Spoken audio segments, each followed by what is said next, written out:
It is a pleasure to introduce Timothy Spence, who's going to lead us through a program on the monetization of financial data. So good morning. It's a privilege to be here with you and an honor to have been the only person who was named in the illustrious panel that we have in front of us as the speaker on the monetization of financial data. I think this is a topic that's near and dear to my heart for a variety of reasons, but not least of which being that, as I'm sure we'll discuss, the economics of the payments, the new economics of the payments landscape in about an hour and a half. It was critically important for issuers in particular, but I think over time networks and acquirers as well, to find new ways to monetize their investments in the payments infrastructure. So we have a fantastic panel here today for those of you who are familiar with the technologies and services providers who are emerging in this space that we're going to discuss. You'll recognize all of the names. It's effectively the who's who of the industry. We have Jason Brooks, who's the SVP of Business Development and Head of Europe at Cardlytics, Tom Beecher, the CEO of Cartera Commerce, Tom Burgess, the CEO of Linkable Networks, and Ed Braswell, the CEO of edointeractive. And what I think I'm going to ask them to do, because these are technologies and solutions that are not necessarily familiar to all of us, is I've asked them each to give a brief introduction to their company, and then we'll jump into a series of questions followed by Q&A from the audience. So very quickly, why don't we start with Cardlytics? Thank you. So very briefly, right, Cardlytics provides transaction-based marketing. The thing we focus on ultimately is scale, and you'll hear me come back to that theme again and again for both the banks and the merchants. The key is scale, right? We have to deliver enough users to the merchants that it's meaningful and makes a difference for the merchant's business. At the same time, we have to have enough scale that we can actually drive considerable revenue for the banks. I'm confident that most of you probably are familiar with our business model, but ultimately what we've done over the past several years is taken transaction data, that is your debit, credit, bill pay, all your data, work in a secure manner, keep it inside the bank, and ultimately we find and place relevant offers to consumers. Excellent. We'll have Tom Beecher from Cartera talk a little bit about Cartera's business model. Great, thanks. So similarly, same basic business model, right? We're connecting offers from merchants to customers of financial institutions and other loyalty providers. We completely, I think Jason put it very well, scale we think is crucial in this business as well. We currently have about 100,000 brick and mortar retail locations in our network, along with close to 1,000 online merchants. On the consumer aggregation side, we have major implementations at 3 of the 5 largest card issuers in the U.S. and 4 of the 5 largest airlines. That'll probably help. And a company now pushing, getting close to a couple hundred people, been around, Cartera side founded in 2005. We merged with Vesdi at the beginning of this year, which is about 10 years old. And then if you want to go to the next slide. So we do view ourselves as a market leader in this space, and I think a couple things that maybe set us apart, one being the kind of scale that we've had the opportunity to build over the last, kind of 5+ years, and then another, we're very interested in using kind of the full digital marketing mix to show offers to consumers, and I think those are kind of 2 key differences for us.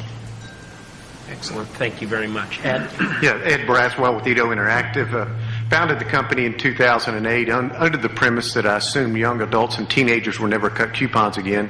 How do we electronify that process? And lo and behold, we have the Durbin Amendment, we have Dodd-Frank, the sea change within what's occurring in the financial industry. So we're in essence an ad-serving technology that connects consumers through financial cards that exist in their wallet, then provide the merchant with relevant and targeting and data specifics to entering into a successful campaign. The unique capabilities about the Edo solution is that for card-based offers, we've been in the market for 2.5 years with the technology. We have over 140 banks under contract. 3 of the top 6 largest issuers have contracted with the company. I agree with Jason on the scale of the network is critical to delivering relevance to the merchant, because in the end, they're the ones that pay us for a successful connection between a consumer or mobile payments device and a purchase behavior in the store. And, the unique capabilities of our platform are, one, is speed of offer. The offer shows up to the consumer through multiple channels, online banking, SMS, email, smartphone. And the immediacy of the redemption has to occur real time, and those are the relevance of our platform and capabilities. Thanks. Good, thank you. And Tom from Linkable. Sure, thanks. So we've got a couple of slides here. First of all, though, thanks for having me, and thanks for joining us. I wondered if they were going to give us paintball guns so we could shoot each other up here a little bit, but figured they're going to just let us tag it out here. Linkable Networks is a little bit of an outlier from this group. We are a combination of bank individuals, our staff, and media folks, and I'm one of the media guys. Been in the media industry for about 20 years. So our model is outside of the bank's firewall. We work with brands, merchants, and manufacturers who sell their products at merchants, so SKU level and merchant level offers. And we help those merchants and those brands link enable ads that they put out in their media.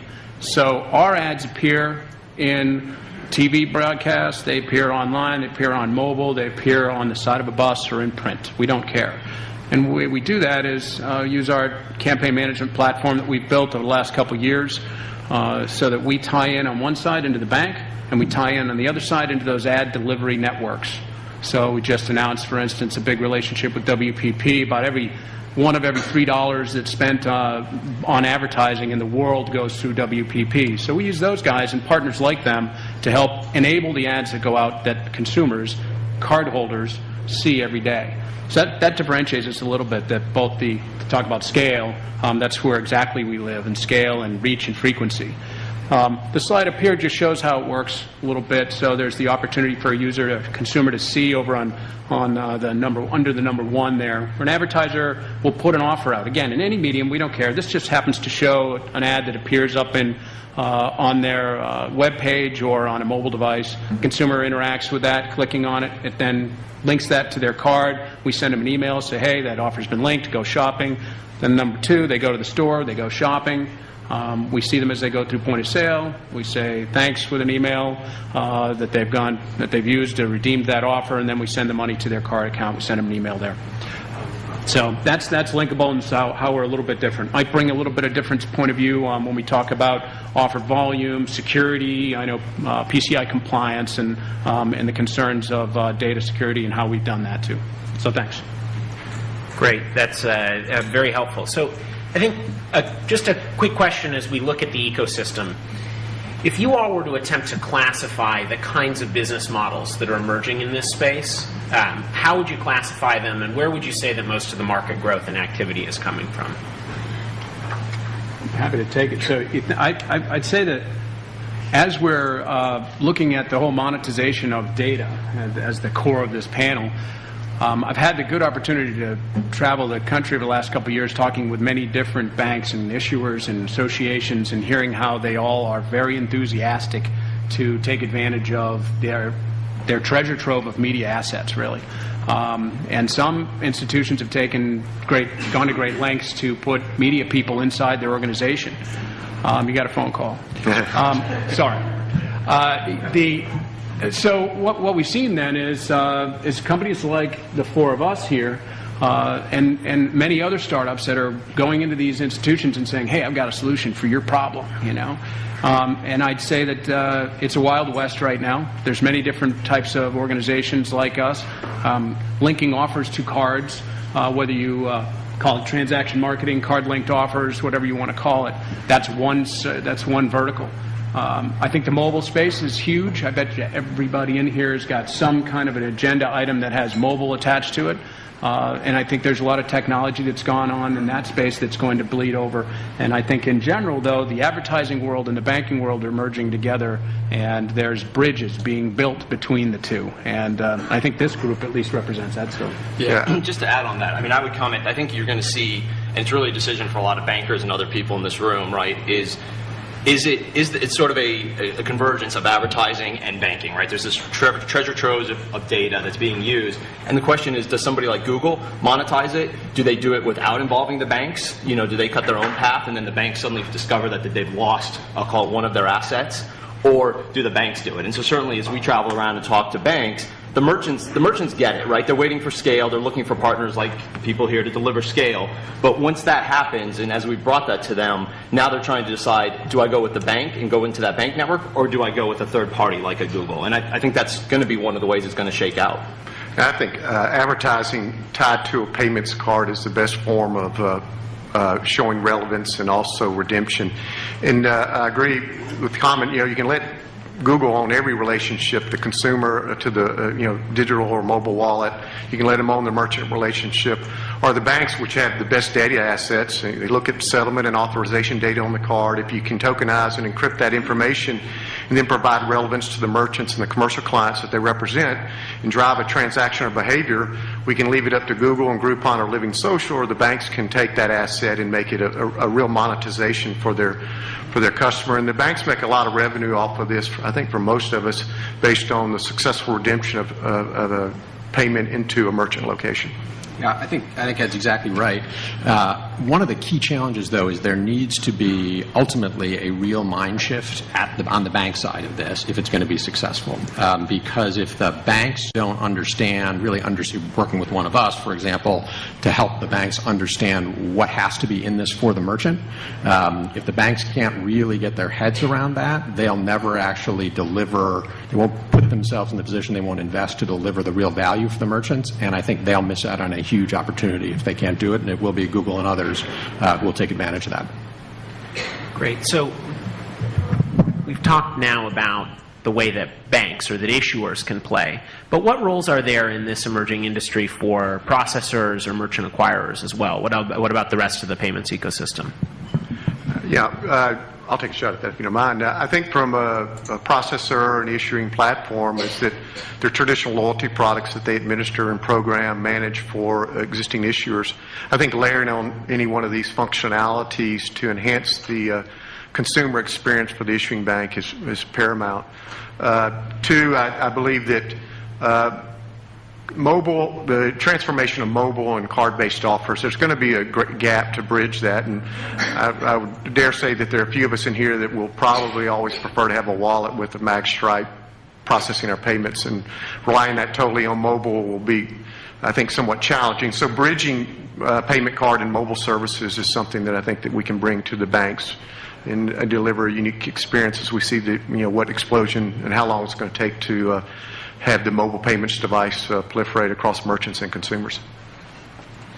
And just to add on to that from the processor standpoint, right, so we have a relationship with Fiserv and Intuit, number 1 and 3, respectively, on that kind of the online banking transaction delivery side. So we work both with those processors, but then even on the acquiring processor, we have projects spun up where we're getting into SKU data and other things. So I really do think there is opportunity in the ecosystem for all players to play, just depending upon their sort of where they sit in the world. I think it's two primary things: aggregation and of all of the banks that rely on the processors to support their platforms, so that a technology like one of these could be rolled out for a bank who may not have the bandwidth or the assets to trial or push a product like this out. So the processors are there for that. I think secondarily there's a potential role for security in there.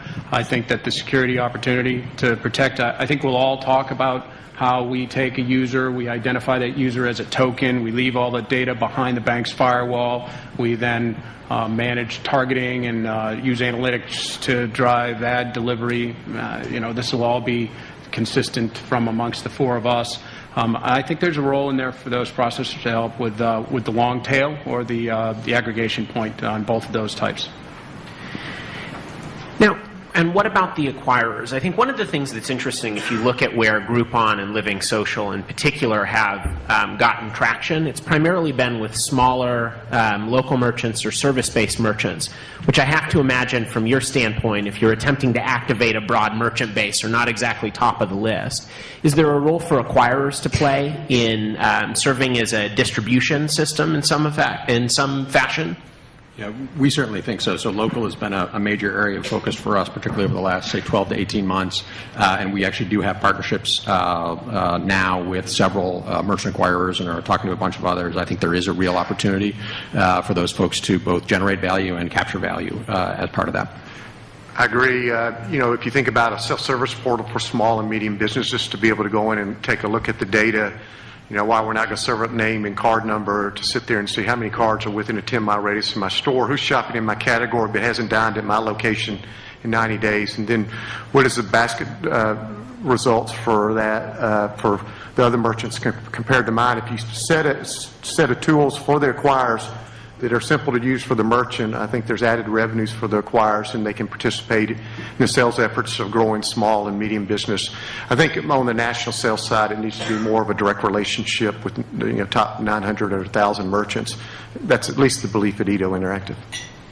Yeah, and just to echo that, I mean, we do work with some acquirers and other third parties to sort of, I'll call it, source the local inventory. Our mix today seems to run about, I'd say, about 40% local, 60% national, and we've got a lot of analytics that support why you want to give customers local. So the example, for those of you who know Virginia Highlands, right, I live there. I mean, Atkins Park is an advertiser in the channel. So we bring local right next to a Chili's offer or a Ruby Tuesdays offer, and I think that's part of the value for the banks and for all the constituents, and the acquirers having that relationship downstream, having those relationships with the mom and pop merchants and the smaller merchants really are, as they start to think about their acquiring business, there's an opportunity for them to sort of monetize those relationships. And I think just based on our meetings with them and conversations, I'm sure everyone here, the acquirers are thinking about it. I just don't know that they're ready to make the shift to be ready to sell marketing services instead of financial services, and so that's something that needs to be worked on. Yeah, it's a new tool. It's a new asset for the acquirers to have a marketing solution that's tied to their core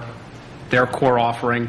This functionality of allowing a consumer to have many different features that could be a loyalty feature of working at a local restaurant. You could have your consumers come in and they could set up their card. That merchant could set up their card so that any of the people in the local area might get a benefit after being there 10 visits or so many visits. They get points or they get dollars off, things like that.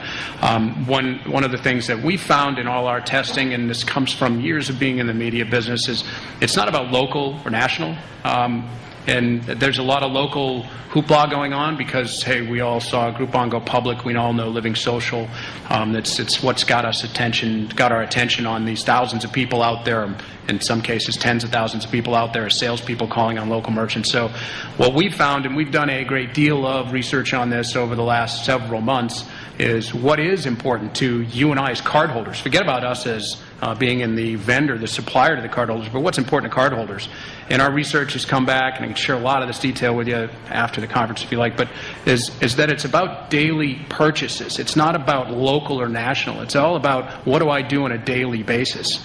The significant majority of the offers that we are placing out to the cardholders are, the significant volume that they're linking and then redeeming are all about daily purchases. So we have significant volume in grocery and QSR, quick serve restaurants, compared to the bigger national brands, where the national brands have a very low redemption rate. People link the offers and they like seeing those big brands, but the ones that really get high redemption are the ones that are the daily purchases. So that's how we break it down, and we look at that.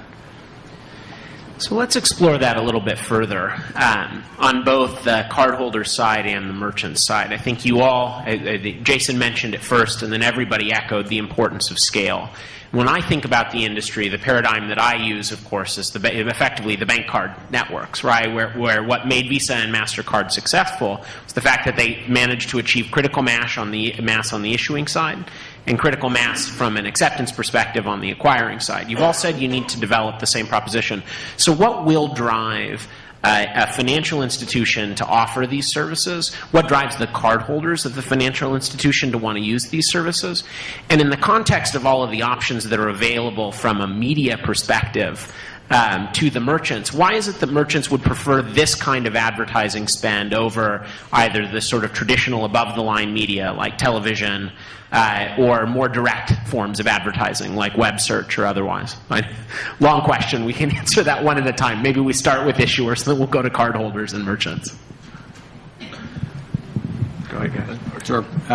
So I think from the issuer standpoint, if nothing else, the federal government has so radically changed your profitability picture over the last 18 months that the ability for companies like us to show up at your door and say, hey, we've got thousands or tens of thousands of offers that you can present to your customers for retailers that are relevant and near them, and that you, as the issuer, can take credit for, the ability to make that, anywhere from the primary to at least a key piece of your value proposition to your customer, and know that that's basically all that value that your customer is perceiving coming from you is actually getting paid by the merchant, is a pretty strong driver. I think we've certainly seen a lot of interest, even more interest, I guess, in this marketplace since Card Act in Durbin.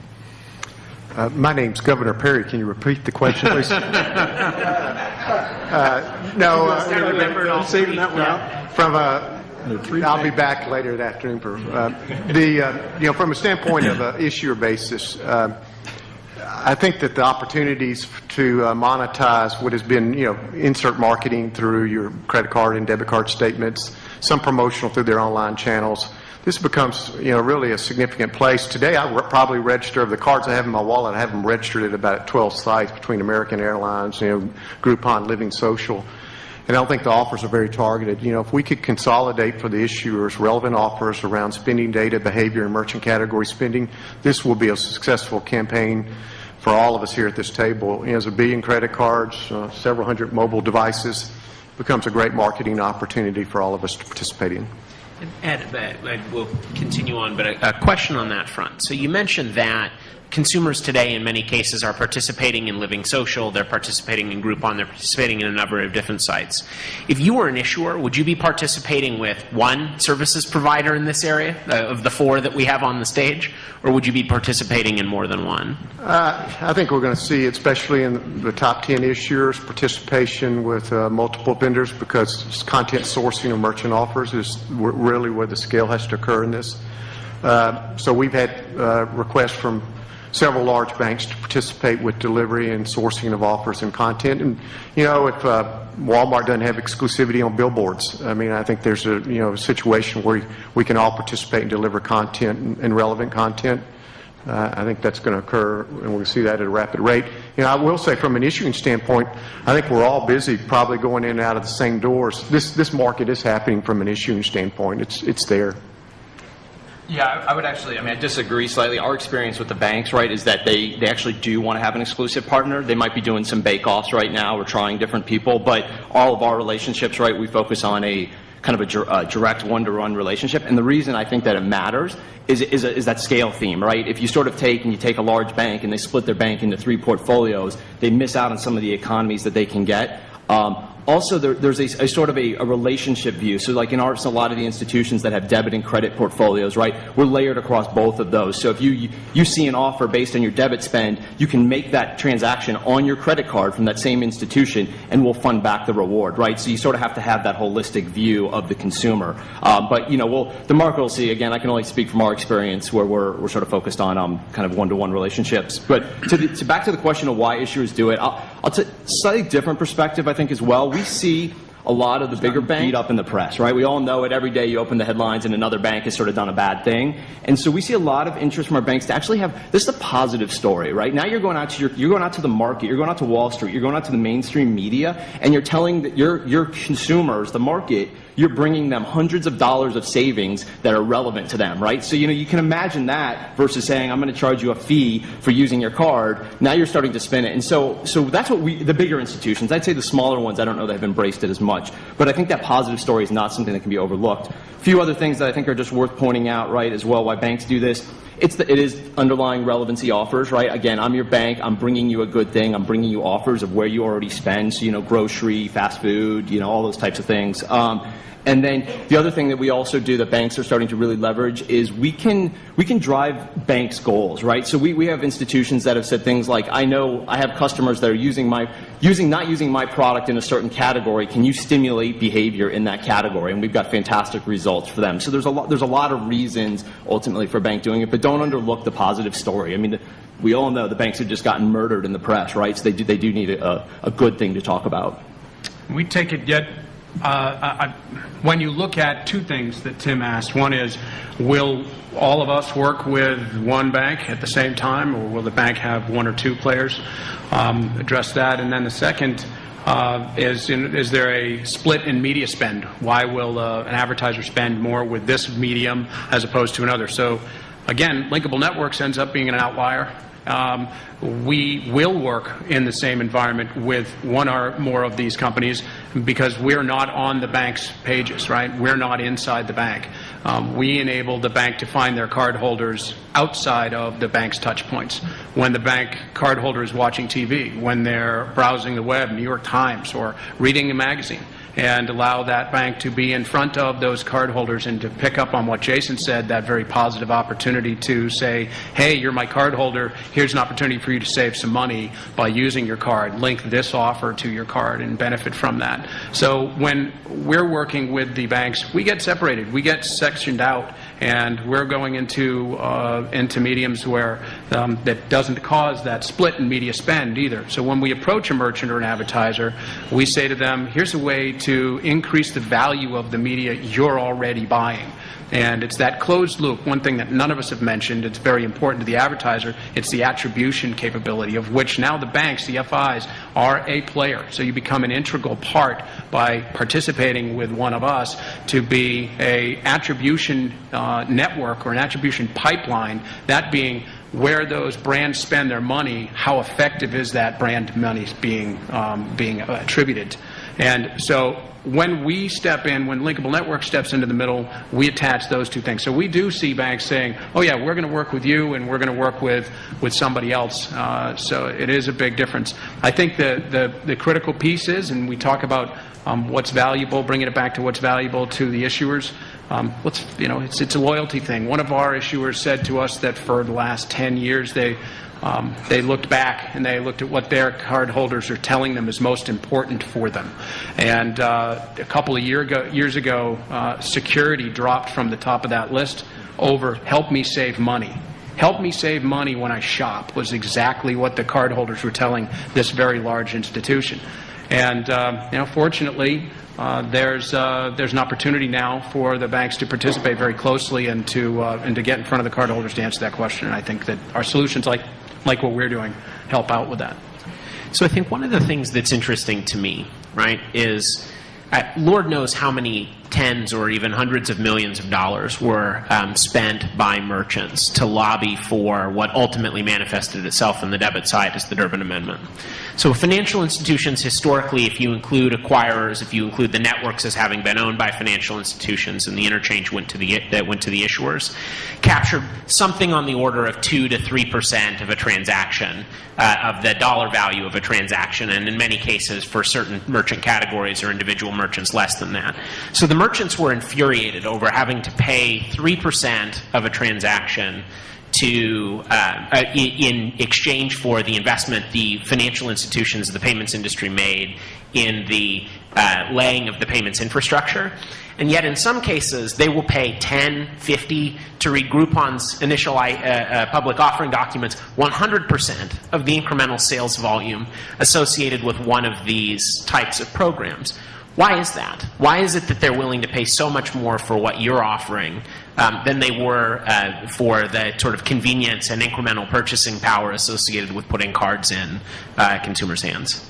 Yeah, I mean, it's a great question, although I think I probably would quibble with Groupon as an example, as great a business as that is, because the fundamental reason that merchants work with, I think, all of us, and it's a core question about the future of Groupon as a business, but the reason they work with us is because, as Tom said a minute ago, they're very confident that the ads that we're delivering are targeted to customers they want to talk to, and so that it is often in the case of customers who might already be using that card in their category but not shopping at them, for example, and that's based on the real source data. So there are, entire analytics industries that have been built up trying to guess what consumers are actually spending their money on based on a whole bunch of other factors.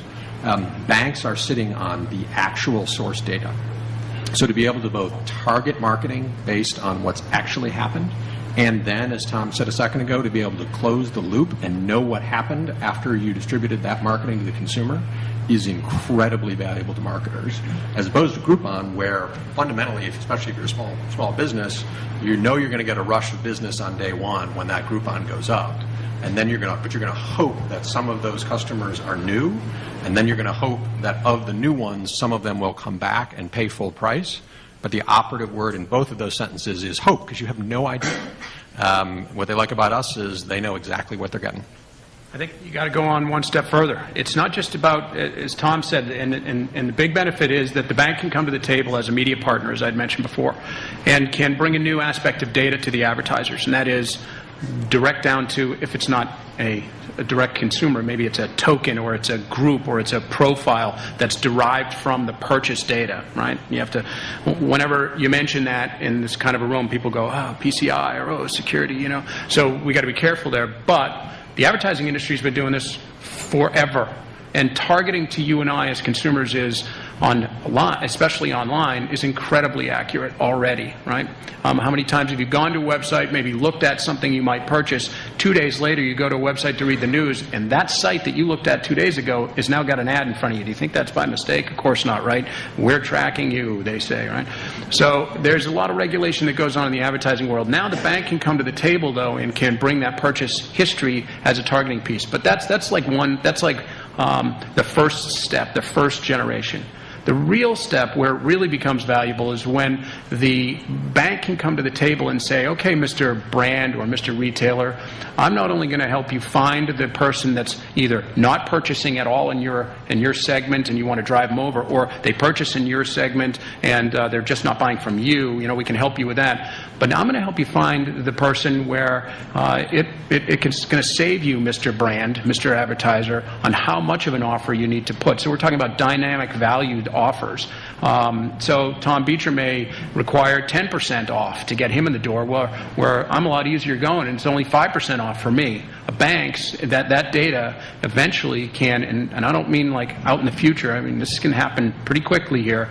That's where the real value comes to the advertiser. Just like everybody else in this economy, the advertiser is trying to find out where they can spend their dollars most effectively, number one, so that's that attribution piece that the bank can play in. And then number two, if the advertiser can come and say, listen, I want to make sure I spend the least amount possible to drive the most amount of traffic. That's something they've never had before, right? That has nothing to do with targeting as much as it has to do with media spend, and that is a major deal for them. Yeah, merchants will spend $55 billion a month connecting their brand to consumers. The banks just lost, effectively about, 80 basis points of debit interchange. So, I think the banks have a way to participate back in the windfall that the merchants received on the Durbin Amendment, and I think these card-based offers and mobile payment services is a way to recoup that. That's right. I mean, the message is prove incrementality, right? If you can prove to anyone in any industry that you can incrementally bring them a positive return, it's a win, right? And so I apologize. I didn't realize they told me they didn't get my slides, but I apologize. But I had a example in the first slide of a McDonald's campaign, right? And so to highlight that, right, that's a campaign that we ran for McDonald's. And what the bank data has, as everyone is saying here, is we showed McDonald's, here's the customers that were active in the fast food category, but not shopping at McDonald's. Okay, great. So these would be pure new customers to them. We then can show them when those customers came in where McDonald's paid for the trip. So this is the reward trip.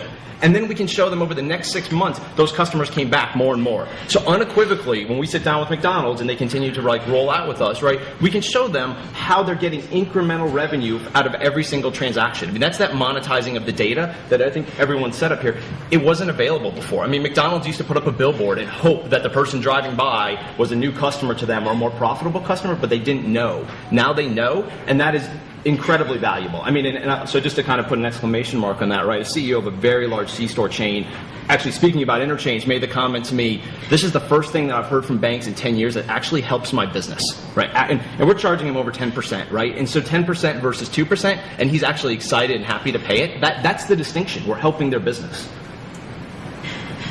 How quickly they forget, right? So, Tom Burgess, you touched on this a little bit, but I think it's an important topic for us to tackle and spend a little bit of time on, because there is a lot in the media these days on privacy in general, and we talked about the positive headline benefits associated with telling our customers, we're going to help you save money. The other side of it is, if we talk about, quote, monetizing financial data, it's very possible that could be misinterpreted. So what risks do we see? You mentioned PCI. You mentioned privacy. What risks do we see, and how is it that the industry is addressing these? Should we be concerned? I think Jason actually said it pretty clearly. There's been a little bit of press recently. The Wall Street Journal has been poking around behind the scenes on the monetization of bank data for months. I bet you each one of us has probably had a chat with Emily over at the Wall Street Journal about that. And what they're finding is they can't really come out with much press because, as I